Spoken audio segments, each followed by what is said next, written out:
প্রিয় দর্শক, দুটি গরু, দুনোটা বখন, দুনোটা কত টাকা দিয়ে আনলেন ভাই?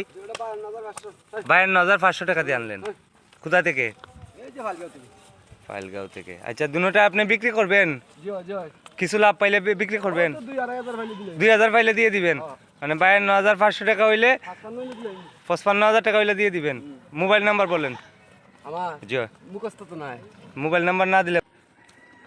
সম্মানিত দর্শক, বাইর নাম্বার দিয়ে দিচ্ছি। দুনোটা গরু 55,000 টাকা হলে নিতে পারবেন। নাম্বারটা হলো 01971209631। এই নাম্বারে যোগাযোগ করলে গরুর মালিককে পাইবেন। বাইর নাম কি? আহমদ শরীফ। আপনার বাড়ি কোথায়? বালিরছড়ি, জগন্নাথপুর থানায়, নানি, সুনামগঞ্জ জেলা। প্রিয় দর্শক, এই দুটি বকন গরু যদি কেউ নিতে চান, ওনার সাথে যোগাযোগ করবেন। উনি হচ্ছেন গরুর মালিক। এইমাত্র গ্রাম থেকে কিনে নিয়ে আসলেন। আজকে হচ্ছে 12 সেপ্টেম্বর 2025 শুক্রবার।